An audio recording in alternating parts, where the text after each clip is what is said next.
างไปเบิดมันสิไปล่างสมองเป้าหมายมันนั่นแล้วมันจะนุ่งเครื่องให้เป็นนักปฏิวัติพี่น้อง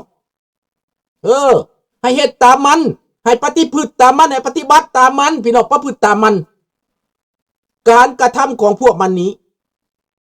มันเหลือเกินที่เฮาจะยอมรับได้มันเหลือเกินที่จะอภัยมันเหลือเกินที่คนเราจะปิดหูบังตากันไว้บ่ว่าความจริงข้าพเจ้าตัดสินใจมาเว้าความจริงพี่น้องเล่าให้ลูกหลานฟังว่าคนเป็นหมื่นผู้หญิงคนเป็นหมื่นผู้ชายมันเอาไปขังไว้เป็น10 ปีพี่น้องนี่ปัจจุบันนี้ยังมีพวกญาติเมียเขาอยู่มีแม่นบ่นั่นข้าพวกเขาญาติเมียเขาพวกนี้นะสบายดีอเมริกาดังนั้นพี่น้องข้าพเจ้าเห็นกับตานี่ตั้งแต่ข้าพเจ้าอยู่นี่นะมันเป็นแบบนี้ระบอบอันนี้อำนาจเผด็จการพวกกึกพวกให้กึกพวกกึกปัญญาพวกปัญญาปึก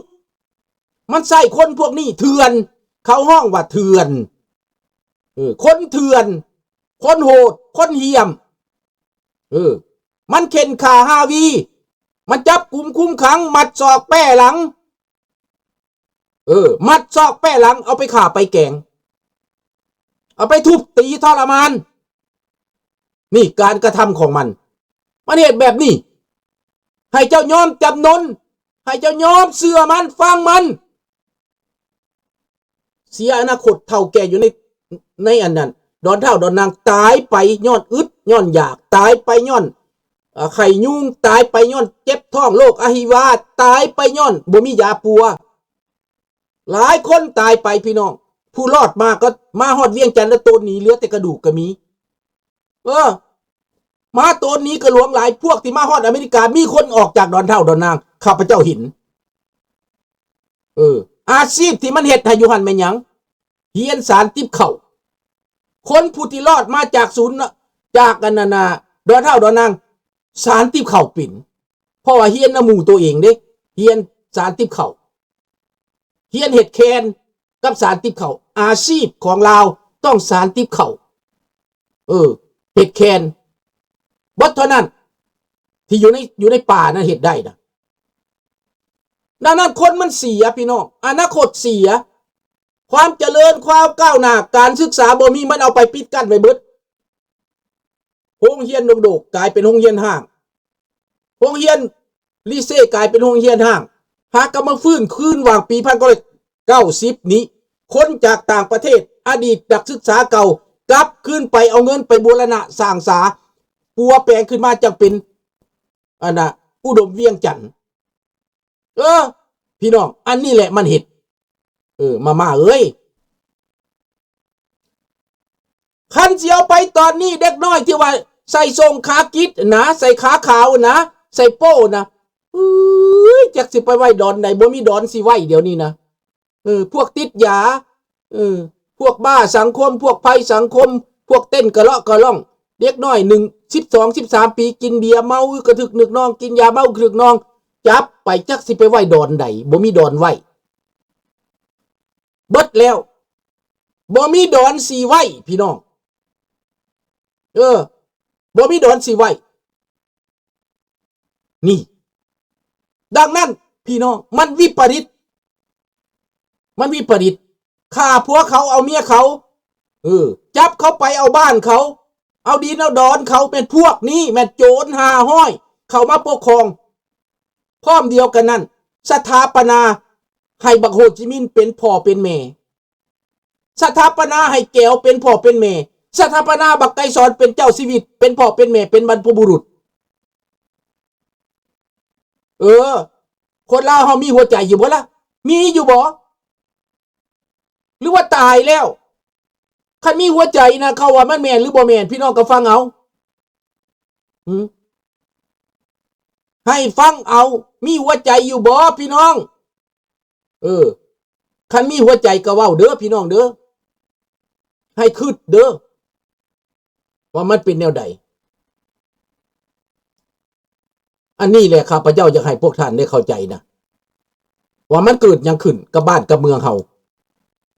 มันเกิดหยังขึ้นกับชาติบ้านเมืองมาเป็นแบบนี้ เขาพัฒนาไปฮอดไสกรุงเทพเขาบริยุทธ์กรุงเทพเขาบริยุทธ์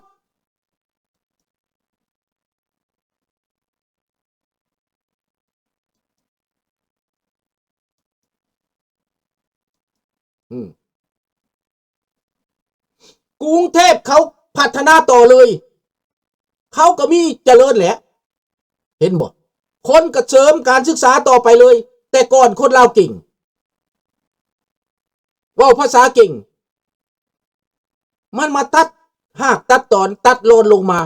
ตัดบ่ให้เหลือกับแบบเดียวต้นไม้ป่งขึ้นมาตัดงาตัดจริงตัดใบบ่ให้ป่งเลยเบิด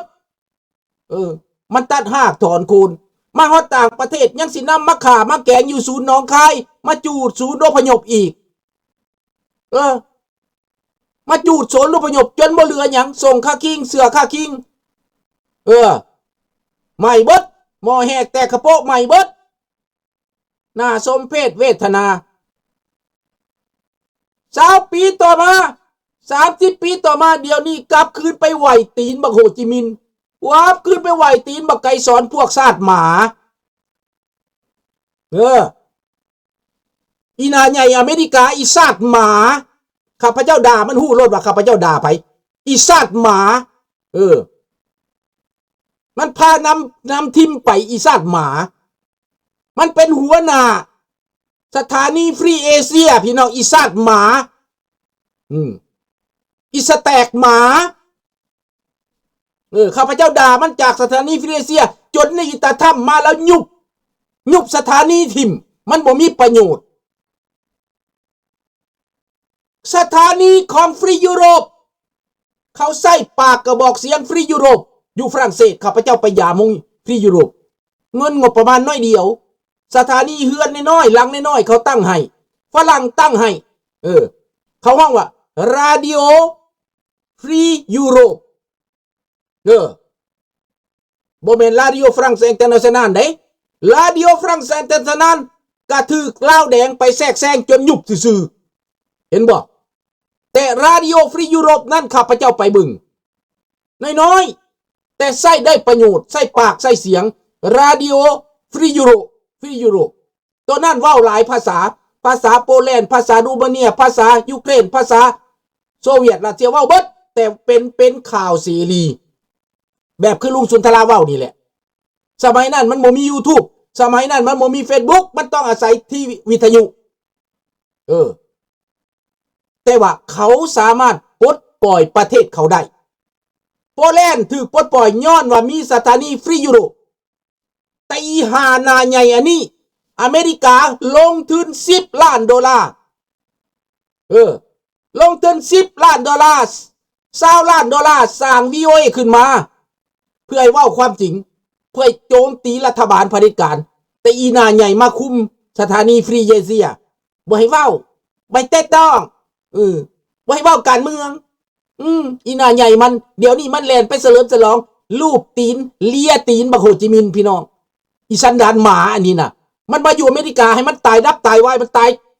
หุงตายห่าพี่น้องเอาบ่ต้องการมันดอกบักนี่นะมึงจะมาเขียนยังมึงบ่ได้มึงบ่ได้มึงนั่งฟังบักซัดเดรัจฉานมึงนั่งฟังบักแสงคำหยองมึงนั่งฟังบักแก้วหัวคอดซาดพ่อซาดแม่มึงแก้วหัวคอดนี่มันเฮ็ดกับคนลาวนี่พิลึกได้พี่น้องได้จนอดบ่ล้นทนบ่ไหวมันเฮ็ดกับคนลาวเฮานี่นะการกระทำการประพฤติของพวกลาวแดงนี่นะสุดเหลือจะทนพี่น้องสุดเหลือจะทนถ้าพี่น้องได้เข้าใจความเป็นจริงสบายดีสมผู้กลับขึ้นมาปกติเด้อพี่น้องเด้อข้าพเจ้าไปหลายวัน FC ก็ห่างหายไปหลายคนเนาะให้กลับขึ้นมาเด้อให้เวลคัมแบ็กเด้อพี่น้องเด้อสบายดีจัสมินสบายดีอามิโกดังนั้นแหละพี่น้องเรื่องของมันกระทำมันประพฤติแบบนี้มันทำลายคนแล้วเดี๋ยวนี้เด้สิกลับเอาไปอยู่ศูนย์เอาไปขังไว้ดอนเท่าดอนนางว่าผู้ใดนุ่งสงขาสั้นผู้ใดโป้ผู้ใดเปิดนมผู้ใดเปิดอกผู้ใดเปิดก้นผู้ใด เฮ็ด Facebook และโซ่แข่งโซ่ขาน่ะมันตายบึกตายเบิดพี่น้องมันเอาไปขังเบิดกระเบดคือแต่ก่อนน่ะแต่เดี๋ยวนี้เมียมั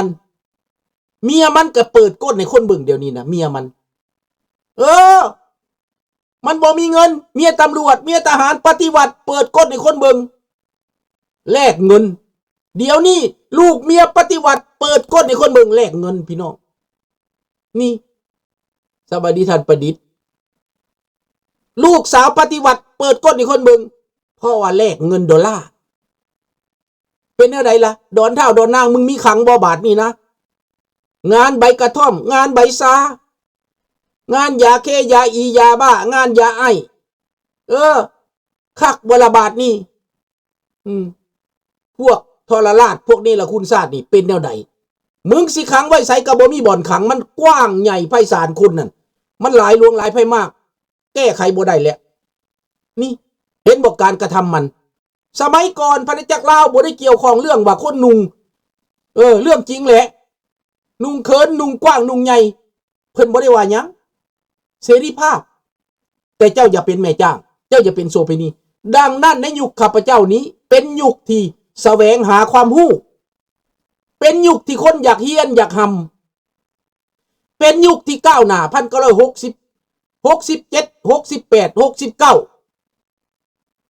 ข้าพเจ้าเส็งแทรกได้67 68เห็นบ่เขาเฮียนซ่าก็จริงคนบ้านนอกแต่ตั้งใจหำเฮียนว่าภาษาฝรั่งเศสเป็นพี่น้องแจกแวกเป็นตั้งแต่อายุตั้งแต่ป.5 ป.6 ว่าภาษาเป็นแต่ป.5 ป.6 Je suis tu es il est nous sommes vous êtes ils sont เห็นบ่ได้แต่พุ่นพี่น้องกับปากแวกแอดแวกอาวัวได้เบิดพี่น้องภาษามันเพราะว่าเขาเปิดโอกาสให้คนเรียนรู้คนลาวบ่ได้สนใจยาเสพติดคนลาวบ่ได้สนใจเรื่องเป็นโสเภณีแต่เพียงตั้งแต่ว่าแสดงออกในการนุ่งถือว่าอยากสั่นก็ได้อยากยาวก็ได้ใครอยากนุ่งหน้าได้ก็ได้อยากส่งขาบานก็ได้อยากผมยาวก็ดูดจอบบ่ได้เป็นหยังข้าพเจ้าก็ฮิตไปน้ำเขาผมยาวไปโรงเรียนกับในครูก็บ่ได้ว่าหยังในครูก็ว่าโอ้ผมมึงงามเนาะเตเชเวอร์ทรงฟรีเซ่ว่าสั่นมาดามโลรีเราอะเตเชเวอร์ทรงฟรีเซ่และแบนเหมือนว่าเตโบเพิ่นว่าได้เห็นบ่ล่ะนี่เขาว่าได้เว้าทำลายอีหยังผมยาวก็บ่ได้เป็นหยังจิตใจเป็นคนดีมันบ่ได้เกี่ยวกับผมเลยทรงข้าบานก็บ่ได้เป็นหยังเกิบส่วนสูงก็บ่ได้เป็นหยังมันบ่ได้เกี่ยวกันเลยจิตใจเป็นคนดีคนซื่อสัตย์ข้าพเจ้าถูกอบรมบ่มนิสัยมาแบบนั้นบ่ได้คิดจะไปเป็นนักเลงบ่ได้คิดจะไปเสพยาเสพติดบ่ได้คิดจะไปเฮ็ดแนวอื่นไปลักไปซุกมกจกห่อไปฆ่าตีบีโบยไปเป็นนักเลงบ่เป็นขี้โก้ขี้เกียจข้าพเจ้าก็บ่ได้เป็นพวกเป็นก็มีแต่ว่าเขาก็เป็นด้วยวัยหนุ่มขนอง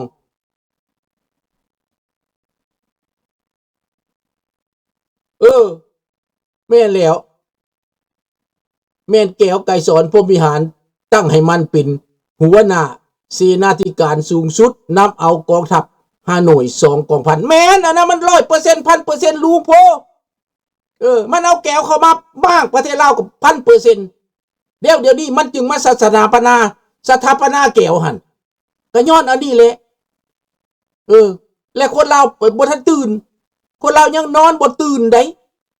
มันมาจูดศูนย์นะโพอีกหนีมาส่งค่ากิ้งเสือค่ากิ้งแล้วมาอยู่ศูนย์นาโพมาอยู่ศูนย์หนองคายมันนำมาจูดอีกน้ำมาจูดพี่น้องเนาะอันนี้เว้าเรื่องความสัวความหายของมันแล้วมือนี้ข้าพเจ้าจะมาเว้าเรื่องก่อนที่ไปฮอดยูเครนเนาะมาเว้าอยู่ในเอเชียเฮารัฐบาลไทยยุบสภาพี่น้องยุบสภาหนีความรับผิดชอบเรื่องสงครามให้มันเป็นเรื่องของทหารนายกอนุทินยุบสภาพี่น้องเพราะว่าบ่อยากรับช่วงว่าเกิดสงครามย้อนตัวเองยุบสภาเพราะว่าย่านตัวเองไปบ่รอดเพราะว่ารัฐบาลเป็นเสียงส่วนน้อย อืม